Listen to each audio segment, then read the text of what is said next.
Hello, I'm Tom Dunn, your host for Citizens Forum, and this is brought to you by Marina Voice, which is available on Facebook.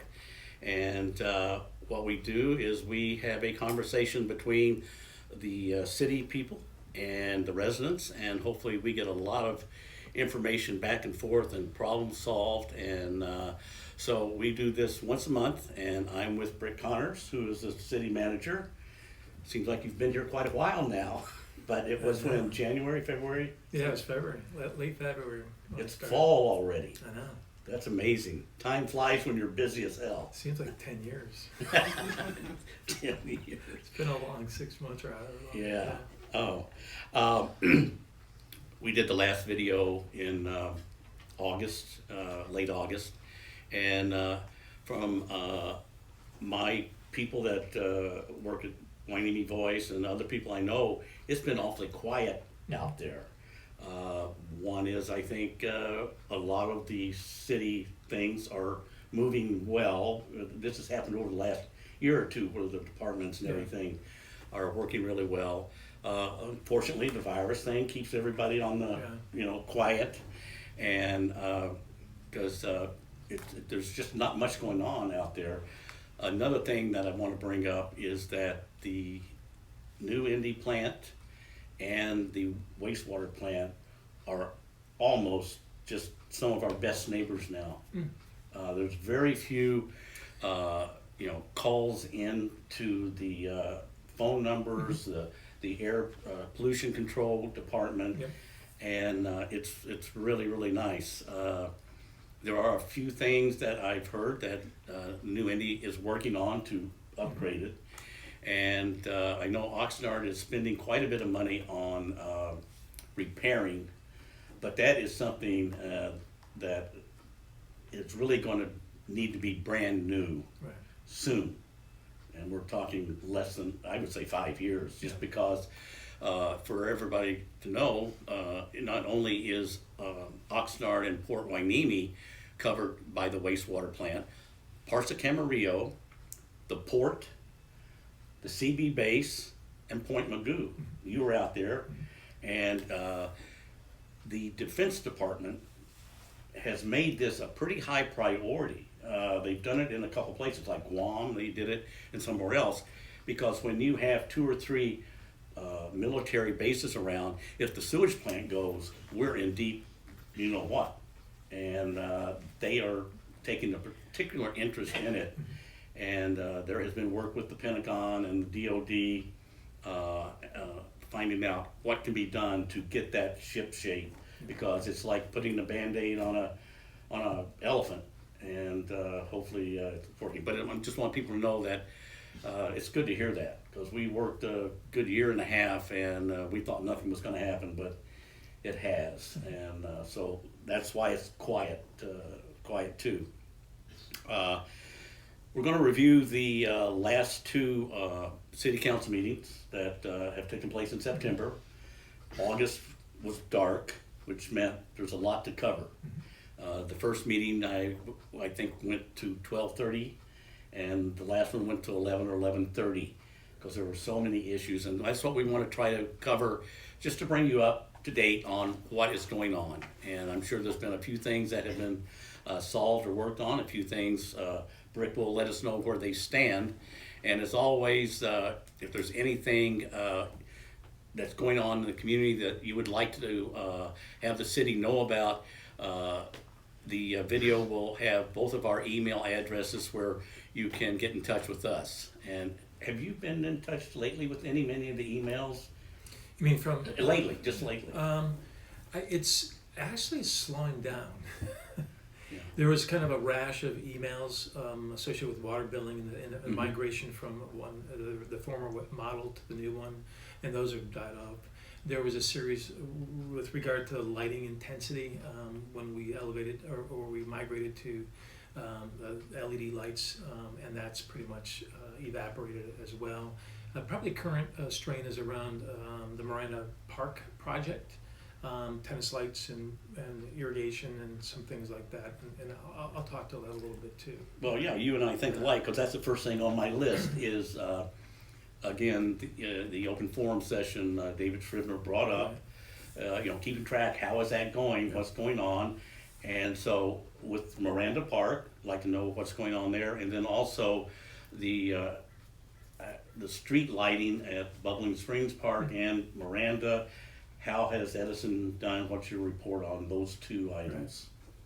Well, with regard to Edison, they've been really actually pretty aggressive partners. If anybody has an issue with bright spot, they'll go and they'll put up shieldings.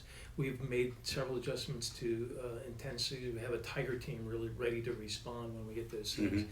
That was, I think probably about the last time we talked. It was starting to die down, those particular issues, and I haven't really seen much of those issues of late in probably the last 30 years. Well, it was pretty strong in the beginning, so I would imagine if it didn't get settled to some type of point that they are satisfied with, they will let us know. They have my personal email and some of them even phone number, and we used to hear from them. Yeah, well, and I'm glad we got the word out on who to contact and what they can do and what the options are if they're having problems. That is the purpose of why we're here doing this, and it's the purpose of why, as you explained at the last video, you're putting in a whole new system for the residents in the city to interconnect and get almost immediate information to or from one another. So I think that's really going to help things out down the road. Yeah, we have a lot of hopes that it will improve the transparency, but also be an active information resource. If you subscribe and you set up alerts so that you know that this is going to happen and it's going to be complete now. If you have an issue with transients, vagrants that are affecting your business or your perceived safety, you can take pictures and you send them, and they go to the right people at the right time, and we can act on them.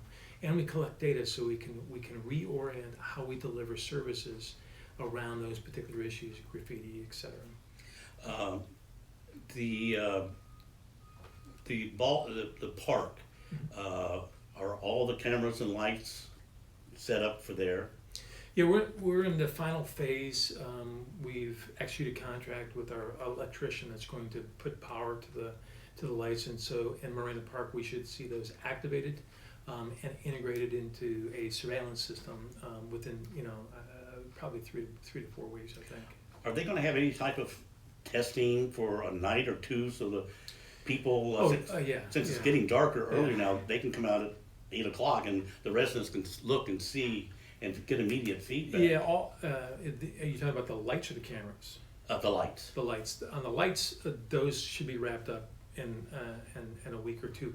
It kind of goes to the issue of somewhat of the COVID. So we have a contract, a very large contract, with a company called NG that has rehab on all our roofs, solar. There's a project here starting at the police station, and street lights and HVAC systems. And what we found at Marina Park is when those fires in the north, Oregon, Washington, and California combined with COVID, they had a variety of different problems with their material suppliers. Certain ingredients for the concrete mix they needed, basic building materials, all those things were compromised. And so from the citizens' perspective, we had this spastic construction thing where we do the fencing and we trench and we dig form holes and then everything stops. Believe me, that's not what we intended at all. We wanted a nice, fluent, progressive, in and out project on it, but that's not what's happened. And so we got to get a lot better at the project management side of it, but also the communication side of it. Well, I'm sure that a lot of these suppliers, they're having employee issues and trying to keep the level up during, like you say, the virus thing. It's very, very difficult to say, hey, I can meet all my deliveries and start, building new equipment and stuff for them. So at least it's moving forward. Everything is slow. Yeah. Everything is slowed down. Yeah. So the park itself, and we mentioned this last time, and I know there's a master plan where it's still ugly out there. Is there work starting on to making the physical look of it any better? So Today I met with a couple of the HOA representatives that are bordered around Marina Park, and I talk about this theme of reanimation, right? And so part of it is just basic infrastructure stuff. Part of it is some of these lighting projects, and then the other parts are going to be programming, different types of venues, xeriscaping, hardscaping to reduce the cost of maintenance on a park like Marina Park, integration with the surveillance cameras, and the elimination of shadowed areas or blind spots, so we can have better security at the park too. And so it's a complete system of things, some more progressive than the other ones, but definitely on the infrastructure side, those things they're already in the budget, and some of them are being executed, some will be executed shortly, including the building and the rehab on that building in the center of it. So we're moving forward. It may not be perceived or as fast as some people would like it, but there have been great strides in reanimating that to its better state. Is there still social distancing out there? Yes. Are the basketball hoops still not up and everything? But there are certain things that people can do. I think the pickleball and the tennis and the kids' playground. The playground is technically secured for COVID. The rims have been pulled down, so basketball is again prohibited for COVID reasons. Tennis and pickleball are active, but there is a very prescriptive COVID social distancing protocols that have to be used when you do that. I was at Miranda Park, let's say the end of August, first week of September, and the little kids park. God, I can't remember if there was a sign up, but there were parents and their kids in there anyway. It wasn't secured. I don't know how secure you can make it, but is it surrounded by fence all the way? Or? We find that the tape that we use and the signs that we put up are trash. The cones that we put up, they're used for something else. They're displaced every day, anytime we make. So they are supposed to be up there, but they seem to be sabotaged on a daily basis. Oh, that's polite. One other thing that David Scrivener mentioned in this open forum was he is on the review committee for Measure U, and he and a number of other people. There's been no meetings. I know they've been postponed or moved, but he's trying to make contact with the city and hasn't heard back. What's the status of when? Because it's been 1.5 years and there's been no meetings or reports or anything that. I think there's a meeting in January, but you're absolutely right. There was, when COVID hit, the initial reaction was all meetings are not going to be executed until this is over. Of course, the thought process back then, there was like a month or two, right? And so Citizen Advisory Commission, Measure U, those all had been put in a paralysis of sorts. There's ways to get around that. So we activated the Citizen Advisory Commission, and we're going to meet with the Measure U folks here shortly. And we're going to build in processes from budgeting and through execution and updates and revenues, and how we demonstrate what we committed to and promised for those who voted for it, how we're going to deploy those Measure U funds. And so, in fact, David Scrivener was just here before you guys showed up. Oh. And I gave him kind of the overview on where we are. Great. We'll meet with our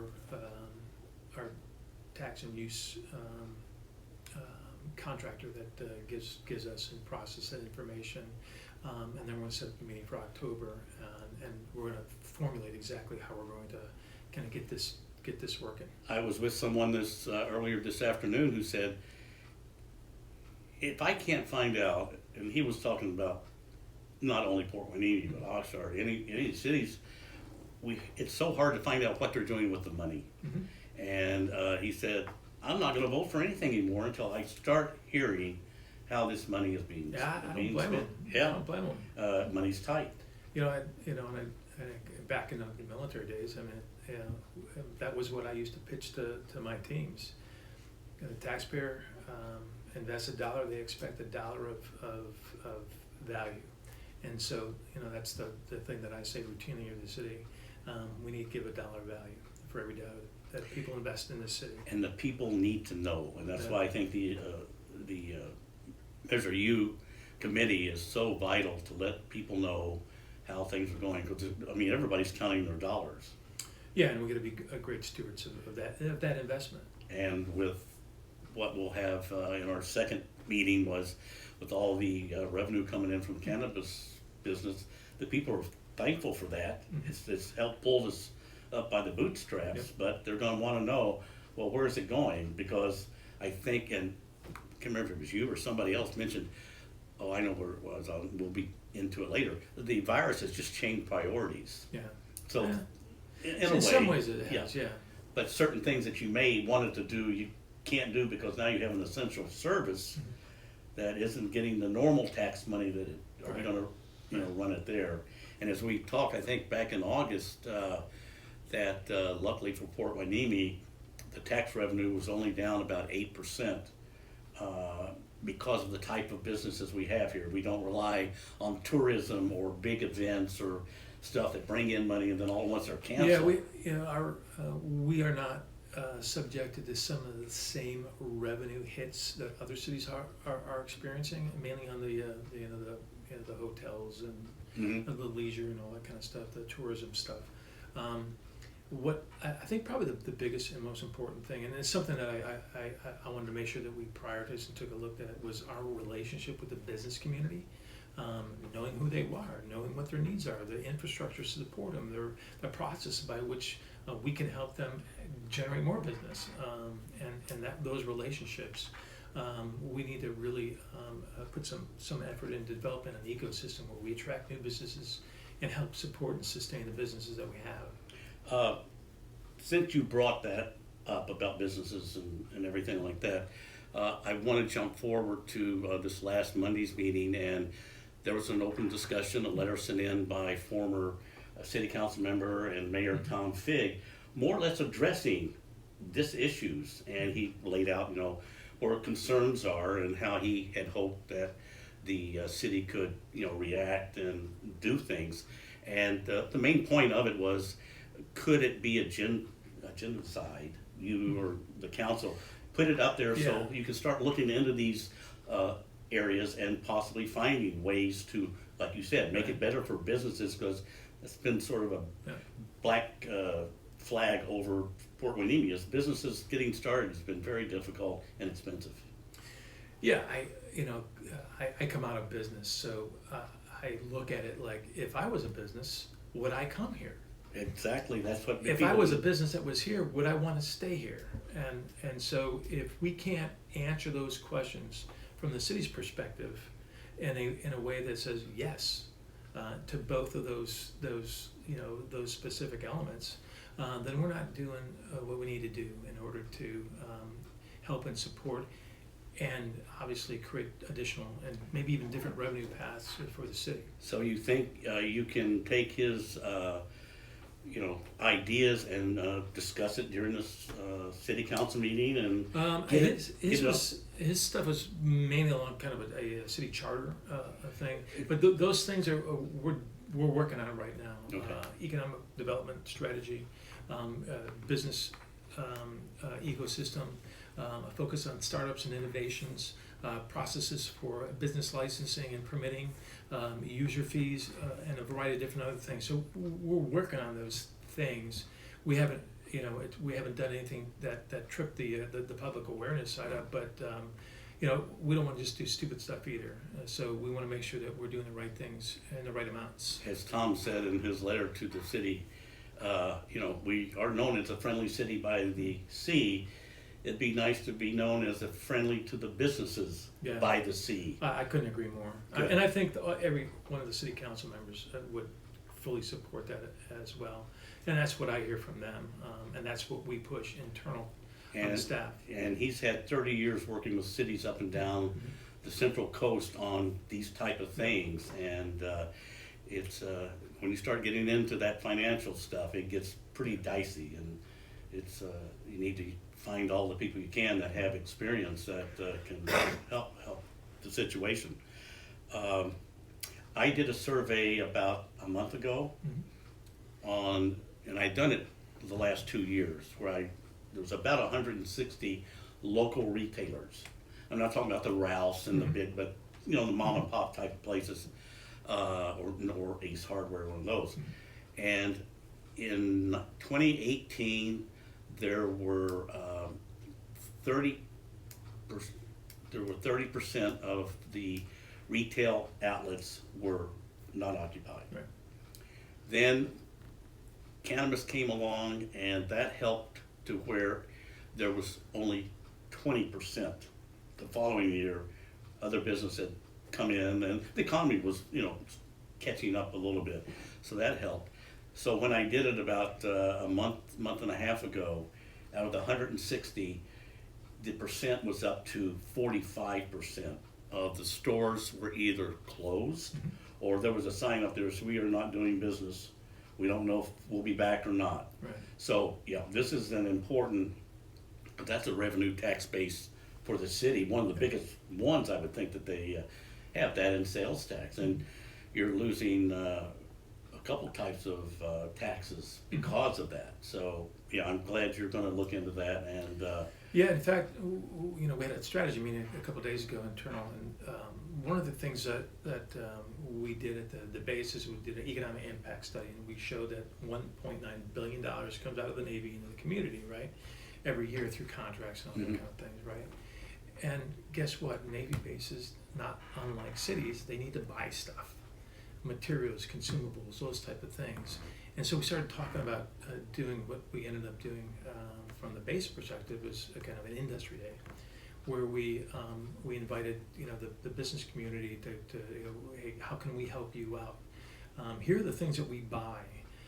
We much prefer having bought them from you rather than Canada or Ohio or wherever. Or we don't want you to buy from Virginia when you can buy it here. And so we need to find vehicles so that we can engage with the business community in a mutually beneficial way, so that number one, they stay healthy and they survive these economic cycles. But the other thing is to build a relationship so we can support them better to help support revenue for the city in the future years. So those things are really important to me, and I know they are to the council, and we are moving in that direction. We'll look forward as quick as we can. Look forward to hearing the progress of that. Another issue that has been around for a couple meetings, and I think I'm glad with it, it was okay, is Habitat for Humanity. Yes. There is some property that they're going to build. If you would explain what type of town, is it townhomes? Yeah, they're qualified as townhomes in the development agreement. We have 5 of those things, not too far away from here, ready to go. The only remaining issue is to resolve the color palette, and that'll be done at the next council meeting. Oh, now and we expect to close escrow pretty soon, and we'll have a joint press release and event around that. Can you explain just quickly the qualifications or the both qualifications and guidelines of who these homes are for? Well, Darcy is the action representative for Habitat for Humanity. These are houses going to people that are hardworking, sometimes dual income. They just don't have the total resources available to them to purchase a house on their own. And so these are citizens that you would be happy to call your neighbors, and they're these facilities or these buildings, these townhouses are market value. They just have a reduced payment for them. So they're going to be great neighbors, and they're going to be great integrated additional housing for the community. I think it's good, if I'm right, and I saw Darcy at a number of meetings here and make great presentations. That Port Hueneme was one of the last places in Ventura County to have a habitat situation. Yeah, I like Darcy's got a great business background, and I like he does something a little bit different than some of the other Habitat for Humanity organizations, and he's found a way to finance, awaiting the the nonprofit the development side of it to catch up, and so he can get projects started and going a lot quicker than some of his peers around the community.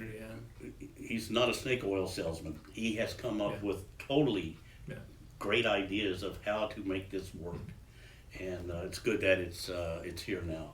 So, okay, the next thing that was brought up was the Continuum Care of Ventura County, which is let's see, Tara Caruth made a presentation, and it has to do with the homeless. Right. Can you explain what that was about? Yeah, we don't have a homeless services component within the city, so like all cities, we depend on and partner with Tara Caruth and her organization in Ventura County called the Continuum of Care. In COVID, one of their main projects is to convert four, maybe five hotels into quarantine, and they pay the bills for hotels around Ventura County for homeless folks to have a place to stay and shelter, and also quarantine if they need to. And so we partnered on that, but then there's a whole span of other services that she has engineered on their behalf. Locally, we through the Continuum of Care, we render services and we transfer homeless if they elect to do that, so they can have full care, a shower, food, medical, dental, all that kind of stuff. And the other thing that they've done is they put hand washing stations on the beach, parking lot, a couple other places, so that these transients and these homeless folks have a way to manage really important COVID self-defense and that personal hygiene component. I saw this. I'm going to say within the last week. I guess it was in the newspaper that the people they tested that were homeless had a lower rate of infection than the normal society. Maybe that's because they're outside all the time. I don't really know. But just so that people know, you read stuff about homeless, and we were discussing this a little bit earlier, is that it's not the end all for some of these people. They have issues, and a certain percent will take care of it, but there's a large percentage that just can't deal with that yet, and that's why it makes it so hard to solve the homeless situation and why it costs so much money, because you have to set things up, and then if it's not used, that's money lost. Right. So I'm glad she made something comprehensive that the city could understand and get help from. Right. I'm trying to think, and Kathleen is here. A year or so ago, and she lives around here, she might know, the homeless situation in Port Hueneme was more than it used to be. It wasn't horrible, but it was more than it used to be. Has it calmed down now a little bit? Yes, and in Oxnard too. I see less people out on the street pushing their carts around and stuff. There's still some, but not like it used to be. Yeah, I wonder what's... Well, they took some of them and put them in those hotels, and some of them are trying to do all right, so... Well, good. I can't remember the exact specifics, but Tara presents statistics for Ventura County and for Port Hueneme, and in terms of numbers, Port Hueneme has reduced their homeless population, and their...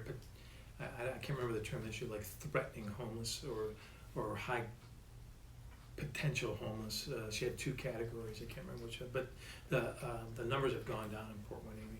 Yeah, it seems to be that way. There was a issue, it was brought up, not brought up, they wanted to do called beachside cannabis delivery. And that was voted down by the city council. What was that all about? What were they trying to do that was different? With there's a variety of different requirements in order to establish a business, cannabis business, and depending on whether it's delivery or dispensary or manufacturing, distributing, each one has a variety of different thresholds, and in all cases, the application process is not for the JV players, and we do a lot of help along that lines, but from the security side, from the economic side, and all that kind of stuff, there's a lot of things that have to be right. The company that had an appeal had been denied, and so they appealed it, and they were allowed to submit one more time with an attempt to get it right. We back to the business side of it. We want good businesses, right? And there's part of going through this process in a cannabis business world is really demonstrating that you can execute on those commitments that you make in this process, and you have to actually be pretty good business managers, right? You have to know how to run a business, and so we have and again, my perception has changed since I came here, but we have a lot of real savvy business folks in the cannabis world, and they've been great for the community, and so we want to have that's the standard, right? And so the other problem is we're starting to have a saturation problem. We're going to discuss that a little bit later on, but I'm sure the people are glad to know that there are guidelines that are stringently followed. Yeah.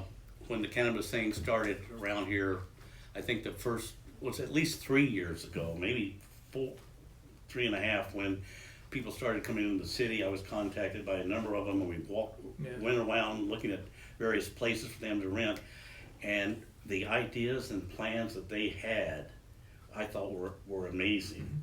And then once they opened up, boy, they complained about, we got to do this, we got to do that, but they did it. They were thrilled, and it made their business so good, and it made it great for the customers. And every time I drive by on Channel Islands and see the people standing outside getting helped out there, I have never seen anything other than just the most gentile people standing in line waiting to get their product, and out they go. Yeah.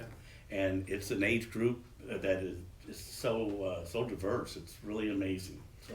Yeah, and not only that, but 1% of the gross revenues goes back to the community. So they ask us what they can spend it on, and we're going to activate this movie night. They bought the equipment for it, and we tested it last week, and then we'll start having a schedule where we're showing movies for the community. This is like movies in the park. Yeah, one of these inflatable screens. Yeah. They project an FM signal, so you can listen to your cars. You can spread your cars out there, and you can have a movie night. Well, be careful with these inflatable screens. I saw something on TV the other day, and I can't remember whether it was a cartoon. It may not be, but whether it was a cartoon, whether it was a commercial, or about something, but they were all ready to watch something. They don't want the screen stirred. Yeah, so just have somebody there ready with a pump, and well, that might be.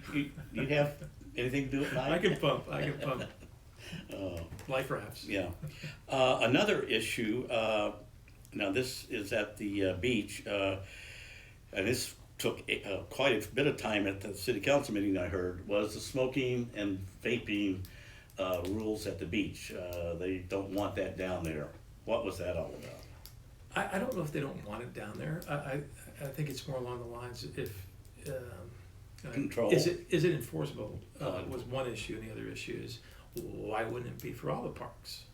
Which each park has a little bit different analysis component on how you do that, and so for me it was I walked out to the pier in mask and all that kind of stuff after we opened up, and there's a bunch of people smoking out there, and there's a bunch of kids fishing with their parents, and they go, and I was wearing a bright safety vest, Mm-hmm. And they go, hey, can you tell them? I go, you're not supposed to be smoking out here, are they? I go, I don't know. It's a good question. Can you say something to them?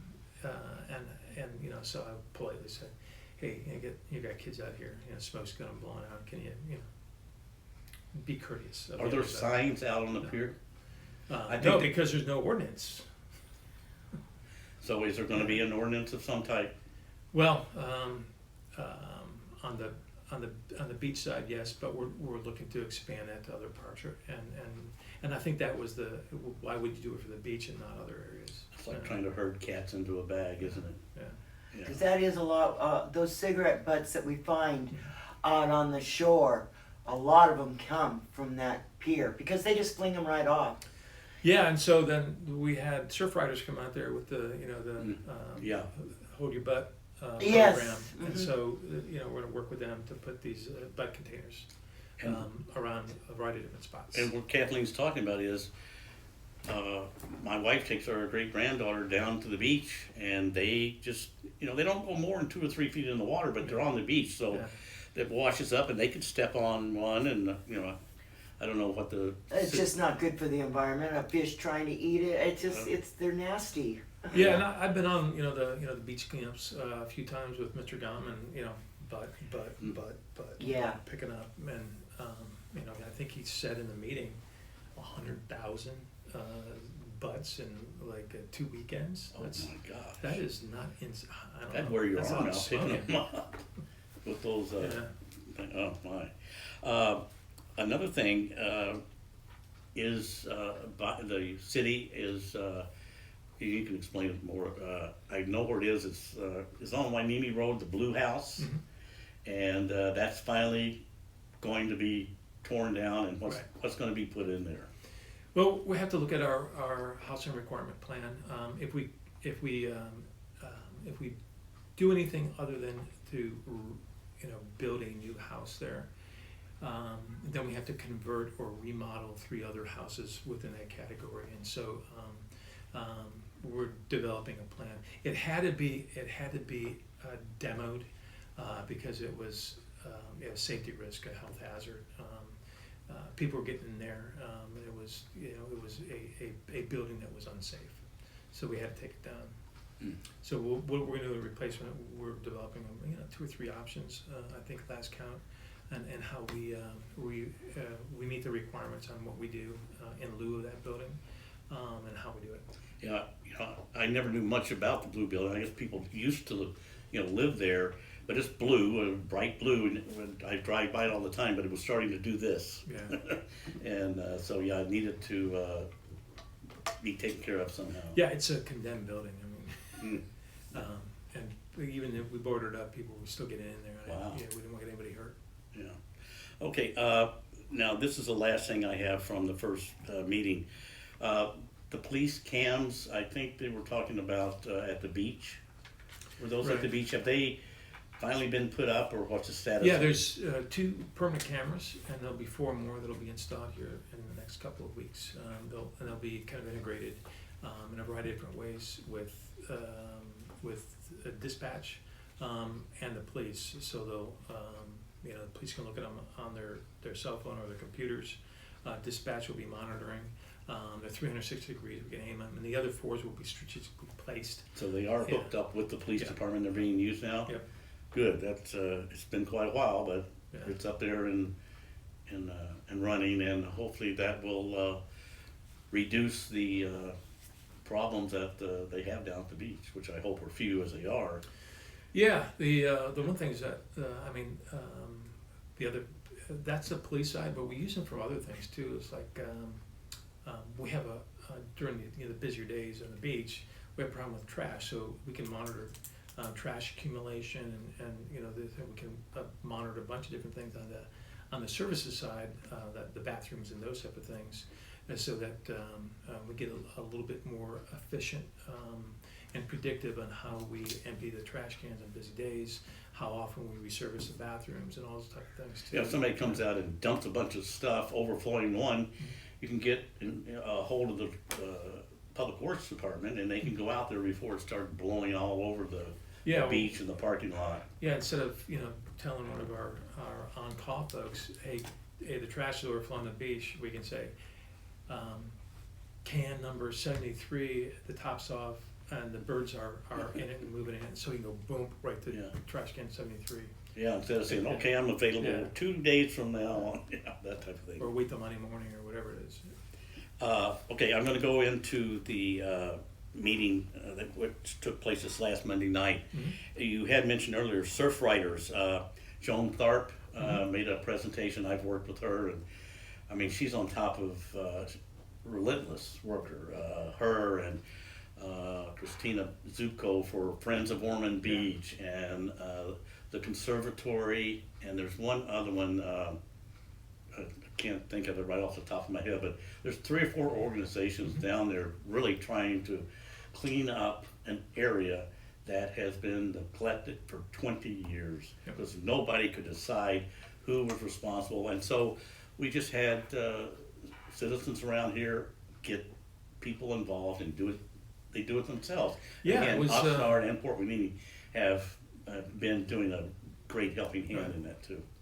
Yeah, I found Lauren and her team and her volunteers to be unbelievably gifted in organizing important environmental things. We did every year we do this beach cleanup event. This year has been compromised because of COVID. And so we did a modified one, and it went from 12 through 19 September. They organized through basically appointments, a set number of volunteers to show up and do it. And so between Oxnard and Port Winnie, the cities, and Joan and a variety of different other associated volunteer groups, nonprofits, we organized a cleanup that would span really, a little over a week. Because we had kind of figured out how best to do this, we had some planning sessions. It was very efficient, and I'll get the numbers here on how much trash was picked up. But it was really fun working with groups like that. They're very professional, and their heart is in the right place. One thing they're working on, I know Christina at the Friends of Ormond Beach has been in touch with the schools, districts, and they're going to try to start programs that get the kids outside doing stuff as a group, and the cleanup and other educational type of things outside of the beach. And I think it's amazing how they're putting their minds together to make this work. Now, this Saturday, there's going to be another major cleanup at Perkins Beach. Kathleen, I don't know if you've heard about it or put anything posted on that. I haven't seen anything, so I'll have to go look for it. Yeah, and if you would post it, I don't know when we'll be able to get this video out, but it's another big cleanup Saturday around 8:30, I believe. And yeah, this is kind of the next phase of this beach cleanup project. Yeah. Matter of fact, I think I posted something on my Nimi Voice about it that you could just transfer over or whatever. Okay, good enough on that. There was, this is the first time I've seen this. There was a report, and I think they had pictures. The Public Works Department reported on a pipeline that broke. Oh, yeah. And they were right Johnny on the spot and had videos and pictures of it almost like as it was happening. Yeah. I remember before it used to be 2 weeks later somebody would say, these guys have been out there for a week, what's going on? We don't know. And so this looked like something pretty new and different.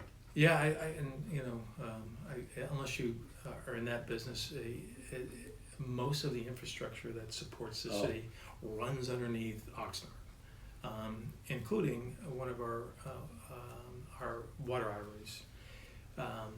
So I was a while ago now, but our main water feed failed at a 90-degree juncture at the intersection of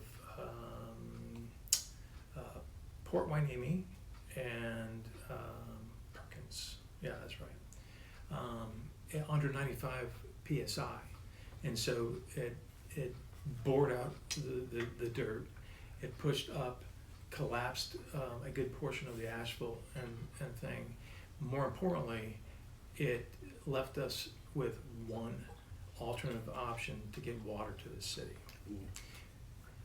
And in that little chunk of space, there was high pressure gas lines, wastewater lines, other water lines, and we had to be very careful with the remaining asphalt that it didn't drop down and damage any of those other lines. And so we had this very precarious situation. So I was really impressed with our contracted construction team, the folks from Oxnard, and more importantly, our folks from the city of Port Hueneme, and how they managed the risk around sustaining that water, repairing that line, and making sure we didn't damage any other things while we were doing that. It really was an impressive operation. I don't get impressed all that easy, so I was really, really pleased. The last bit of it is all the construction to fix the roads and the sidewalks, and we're working with Oxnard on that. I remember, it's been maybe 6 months ago, Don Villafani, the department head, made a presentation about what a big deal it is if you have that happen, and then here a couple months later, it happened. Right. You know, it's so complicated underground there, and there's a lot of junctions right there where Oxnard pipes come in, and they become Port Hueneme because then they spread in all different directions. And as such, so we have we have 3,000 valves that support wastewater and water, and we're doing inspections. We're putting in sensors, and in some cases we're applying some other valve locations so that we have cutoffs and cutaways so that we can reflow water if we need to do either maintenance or we have a leak. And so we're taking a fairly big attack on infrastructure to make sure that we have mitigations ready to go and options ready to go should we see stuff like that happen in the future. If you don't, things could get very nasty, very fast too. Because I'm sure the system is, I think they said, over 50 years old. Yeah. And if things start to go one place, it doesn't take much for it to back up and just blow out another weak part of it. So they're on top of it. There was a presentation on emergency preparedness at the last meeting. Can you explain to us what emergencies this was designed to help people be aware of? Was it a county thing or a... No, this is, we've been in an emergency declaration ever since, I want to say, the 17th of March, something like that. And we have, I don't know, a binder about yo big with every emergency response option and our process and procedures around that. And there's a bunch of other things to recover costs through FEMA and things like that. So one of the things that we did was we hired a communications company to put out PSAs, make another web page, and to deliver a bunch of video content to push out to the public associated with emergency management. While we were competing a position for information officer and emergency management coordinator. And so we hired Scott Madelon to do that, and he was giving an update on what he has been doing and what he is doing and planning to do. And it doesn't just go in emergency management. We talked about anything that we're doing in the city. He's going to be our communications agent to make sure that people are up to date on, hey, we're doing this project, you should be seeing this, here's the impacts for how long, and when it's done, this is what you're going to see. And so he's not only involved in the emergency management side, but he's also involved in aggressive communication to the public so they know what's going on. Whenever he gets into the flow of it, I definitely want to be hooked up with him so we can get it on Hueneme Voice and all the other places that especially Kathleen works with to get it out there on all the social media. And because X number of people in Port Hueneme, they all have their favorite social media they want to go to. So if we can spread it out, all over. And his guidance is to transmit through as many channels as he possibly can in order to get the word out, and then be very focused when we get this new app going, the GoGov app. So he'll be pushing, like real-time alerts, notifications through that application as well. Okay, that covers all of the 11 hours of video that I sat down and went over the last weekend and stuff, and That was a long time. I got home like at 2 o'clock in the morning. I know. Well, see, now that I can't come in, My bedtime's at 9, by the way. that's mine too. I was able to cut the video off and look at it over the next couple of days. I didn't have that option. That's. I thought I saw 3 or 4 of the guys going like that, but Yeah, maybe. that's normal. I mean, that was something. I think 3.5 hours before was about the longest. You know what though? I was impressed with What? the council members were engaged the entire time. Is they weren't like let's get in a hurry, let's get this done. They were like engaged with every one of those agendas. I was really impressed. Good on them.